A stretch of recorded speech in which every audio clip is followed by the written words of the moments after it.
નમસ્કાર મિત્રો, કે જે લોકોને શરીરમાં વજન વધારે છે, શરીરમાં ચરબીના થરે થર જામી ગયા છે, જે બહેનોને થાપાના ભાગની અંદર વજન વધી ગયું હોય કે ભાઈઓની અંદર ફાંદ વધી ગઈ હોય, તો એવા લોકોએ કસરત કર્યા વગર કે કોઈપણ પ્રકારની મેડિસિન કે કોઈપણ પ્રકારનો ઉકાળો કે દવા કે કોઈપણ પ્રકારનો ડાયટ પ્લાન કર્યા વગર માત્ર ને માત્ર આપણા જીવનશૈલીની અંદર, આપણા રોજિંદા જીવનની અંદર, આપણી દિનચર્યામાં કેટલાક ફેરફાર કરવાથી, આપણા ખોરાકમાં માત્ર ફેરફાર કરવાથી 1000% તમારા શરીરનું વજન ઘટી શકે છે અને તમારા શરીરમાં જે કંઈ ચરબી છે એ ચરબી પણ કોઈપણ પ્રકારની એક્સરસાઇઝ કર્યા વગર એ ચરબી 100% ઉતરી શકે છે. તો કેવી રીતે શક્ય છે? તમને વિશ્વાસ નહીં આવે, તમને માનવામાં નહીં આવે કે ભાઈ દવા ખાધા વગર કે જીમમાં કસરત કર્યા વગર કે કોઈપણ મેડિસિન લીધા વગર શરીરમાં વજન કેવી રીતે ઉતરશે.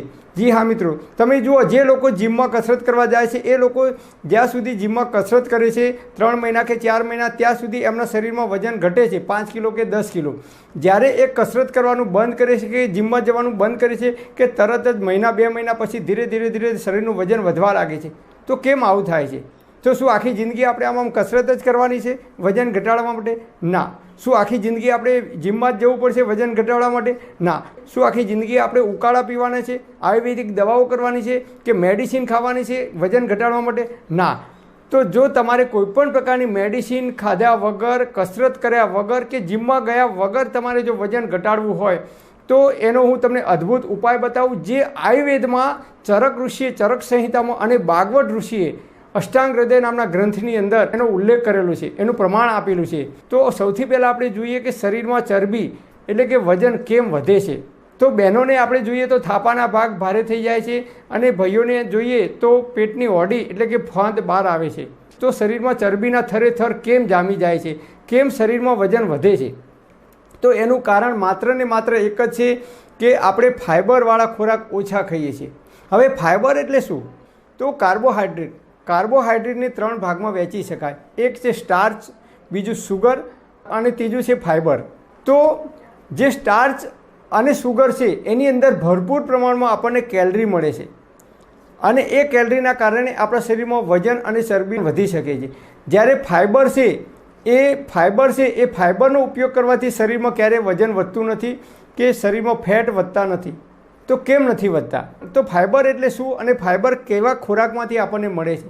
જો ફાઇબરવાળા ખોરાક ખાવાનું આપણે જીવનમાં શરૂઆત કરી દઈશું તો જિંદગીમાં જીવીશું ત્યાં સુધી ક્યારેય આપણા શરીરમાં વજન નહીં વધે કે ચરબીનું પ્રમાણ વધશે નહીં.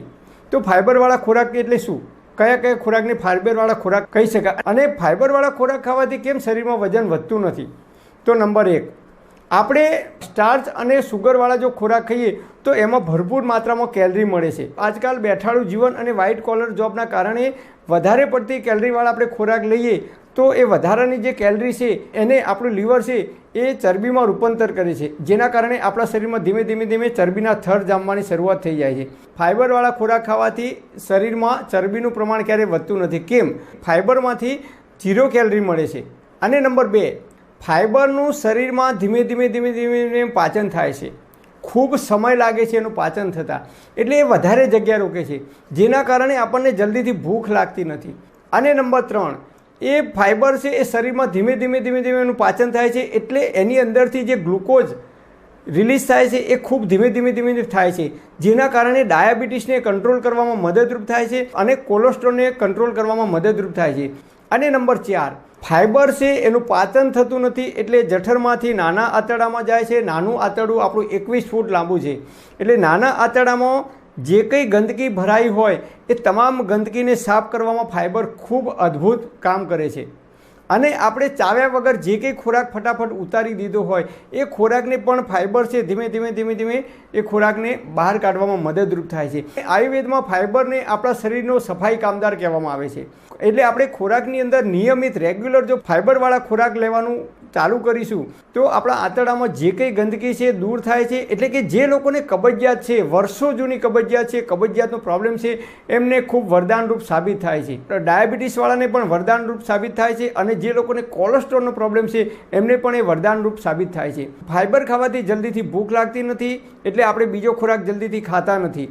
અને ફાઇબર છે એ શરીરની અંદર કેલરી વધારતું નથી, એની અંદર 0 કેલરી છે, એટલે ચરબીમાં રૂપાંતર થતું નથી, જેના કારણે આપણા શરીરમાં ચરબી વધતી નથી, અને ચરબી વધતી નથી એના કારણે આપણા શરીરમાં વજન પણ વધતું નથી.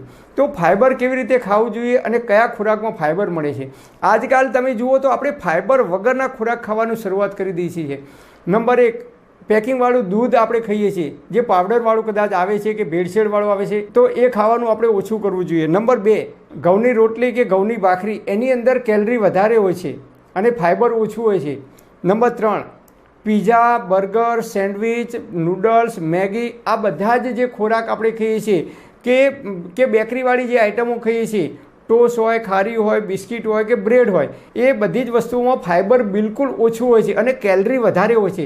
દિવસ દરમિયાન આપણે એ વસ્તુઓનું વધારે સેવન કરીએ છીએ.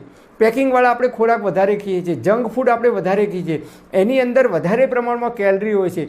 ચા અને બિસ્કિટ ખાઈએ કે ચા અને ખારી ખાઈએ કે ચા અને ટોસ્ટ બિસ્કિટ ખાઈએ, તો એમાંથી આપણને આપણા શરીરમાં વધારે કેલરી મળે છે. અને વધારાની કેલરી છે એ જે વપરાયા વગરની કેલરી વધે છે, આપણા શરીરની અંદર ચરબીમાં રૂપાંતર થાય છે. એટલે આપણે કેલરીવાળા ખોરાક છે એ ખોરાક ઓછા ખાવા જોઈએ અને ફાઇબરવાળા ખોરાક વધારવા જોઈએ, તો જિંદગીમાં ક્યારેય કબજિયાત નહીં થાય. તો ફાઇબરવાળા ખોરાક કયા છે? તો આપણે જોઈએ તો આજકાલ આપણે મગની દાળ ખાઈએ તો ફોતરા વગરની, તુવેરની દાળ તો ફોતરા વગરની, ચોખા તો મોયેલા ખાઈએ છીએ, ઘઉં તો મોયેલા ખાઈએ છીએ. ફોતરાવાળા ઘઉં ખાતા નથી કે ઘઉંની અંદર મિક્સ કરીને ખાતા નથી. બટાકાનું શાક કરીએ તો છાલ ઉખાડી નાખીએ છીએ, કારેલાનું શાક કરીએ તો છાલ કાઢી નાખીએ છીએ, ઘણા લોકો દૂધીનું શાક કરે તો છાલ ઉપરથી છોલી નાખે છે. ચીકુ આપણે ખાઈએ કે ચીકુનો જ્યુસ બનાવીએ તો એના ઉપરથી છાલ ઉખાડી નાખે છે. જે કંઈ ફોતરાવાળી વસ્તુઓ છે અને જે કંઈ લીલા શાકભાજી છે સિઝન પ્રમાણેના, એ તમામ પ્રકારના લીલા શાકભાજીની અંદરથી, ફ્રૂટની અંદરથી ભરપૂર પ્રમાણમાં આપણને ફાઇબર મળી રહે છે. દાખલા તરીકે સફરજનની અંદરથી ભરપૂર માત્રામાં આપણને ફાઇબર મળી રહે છે. એટલે તમે જો એક મોટું સફરજન ખાઈ જશો તો તમારી ભૂખ છે એ તરત જ મટી જાય છે. તમે 3-4 સફરજન એકસાથે નહીં ખાઈ શકો. કેમ કે એમાં ફાઇબર ભરપૂર પ્રમાણમાં છે. તમે 1 કે 2 સફરજન ખાશો એટલે તમારું પેટ ભરાઈ જશે અને તમને 4 કે 5 કલાક સુધી ભૂખ નહીં લાગે, કારણ કે ફાઇબર છે એ વધારે જગ્યા રોકે છે અને ફાઇબરનું પાચન ધીમે ધીમે થાય છે. ફાઇબરની અંદર 0 કેલરી છે, એટલે એ ચરબીમાં રૂપાંતર થતું નથી અને એના કારણે લાંબા સમય સુધી આપણને ભૂખ લાગતી નથી.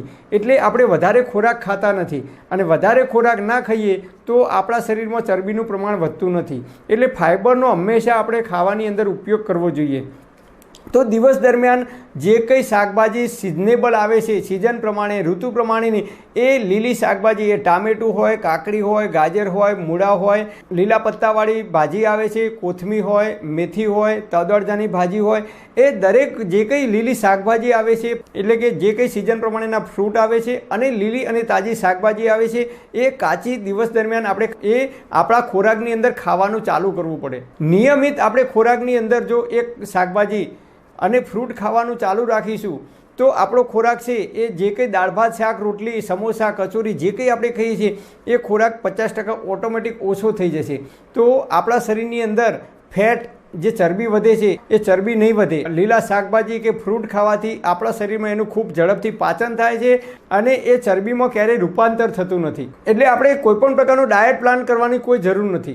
દિવસમાં નક્કી કરવાનું કે જે કંઈ કાકડી હોય, ટામેટું હોય કે જે કંઈ તમને ભાવતા હોય સલાડ, એ દિવસમાં 1 વખત સલાડ ખાવાનું અને સાંજના 4 વાગે કે 5 વાગે આપણે ફ્રૂટ ખાવાનું ગમે તે એક.